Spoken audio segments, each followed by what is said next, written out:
The State Department conceded for the first time on Thursday that it delayed making a $400 million payment to Iran for several hours in January to retain maximum leverage and ensure that 3 American prisoners were released the same day.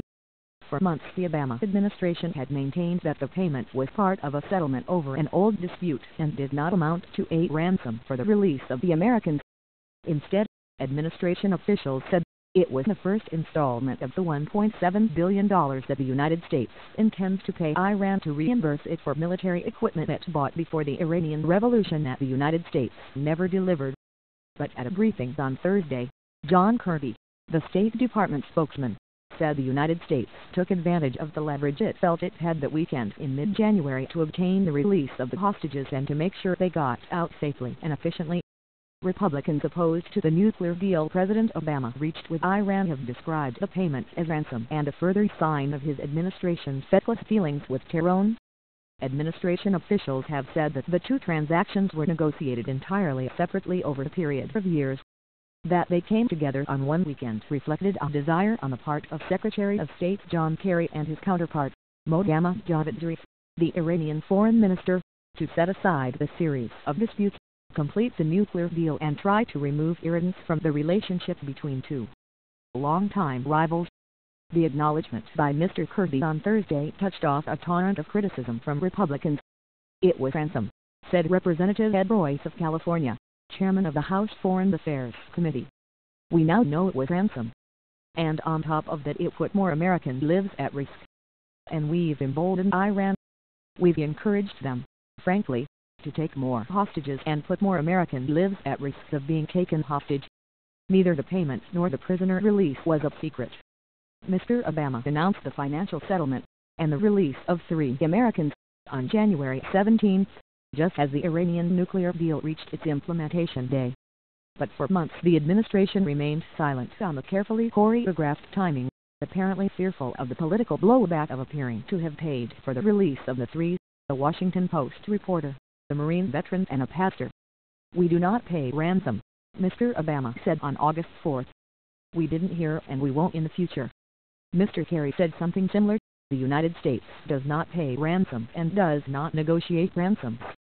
But the Iranian press has described the payment as a ransom, which fits Iran's narrative that it has outmaneuvered the Obama administration. That is also the argument of Republicans, including Donald J. Trump, the party's candidate for president. At a rally in Charlotte, Tennessee, on Thursday night, Mr. Trump said that the State Department's admission vindicated his past accusations that Mr. Obama had lied about the intent of the $400 million payment. In fact, it appears that the money was not the ransom payment. Sooner or later the United States would have had to pay Iran back for the military goods it never delivered. But in recent weeks a series of stories, chiefly in the Wall Street Journal, established that the plane load of cash sent to Iran that day was timed to ensure that the American citizens aboard the plane leaving Iran were relieved first, before Iranian officials could put their hands on the money. On Thursday, Mr. Kirby conceded that while the deals were negotiated separately, the timing of the final transactions was linked. As we said at the time, we deliberately leveraged that moment to finalize these outstanding issues nearly simultaneously, he said. The State Department and the White House, however, said nothing about using the payment as leverage at the time, and on Thursday Mr. Kirby said, I certainly would agree that this particular fact is not something that we'd talked about in the past. It was a diplomatic maneuver that had some precedence. Often, to get deals done with a minimum loss of face, governments negotiate 2 or more issues, insisting they are separate. President John F. Kennedy, for example, agreed to move nuclear missiles out of Turkey as part of the 1962 agreement with the Soviet Union to end the Cuban Missile Crisis, but denied that the acts were linked. They clearly were. Mr. Kirby argued that the timing was beneficial to the United States. This was a sound decision made in the end game of 2 separate negotiation tracks, he insisted. It's their money. They were going to get it anyway. Mr. Trump got into trouble this month when he described seeing secret Iranian government tapes of the handoff of the $400 million in Iran. His campaign later said he had been mistaken, that he had seen images of a different plane in Geneva.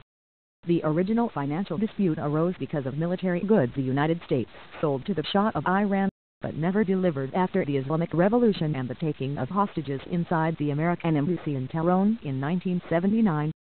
The mullahs who overthrew the Shah demanded back the money Iran had paid. The United States refused. 35 years ago, Iran and the United States agreed that a commission set up at The Hague would sort out the claim, among others. In recent years it became clear that the United States would lose the case, and the only question was how the interest would be calculated. The $1.7 billion the United States paid included accumulated interest on the original $400 million owed to Iran. Mr. Kirby pointed out that the United States paying back only $1.3 billion in interest rather than the billions more Iran had sought was one of the reasons the January deal was good for the United States. We were able to conclude multiple strands of diplomacy within a 24-hour period, including implementation of the nuclear deal, the prisoner talks, and a settlement of an outstanding Hague tribunal claim, which saved American taxpayers potentially billions of dollars, he said. The reference to estimates that the United States would have had to pay far more if it lost the case in The Hague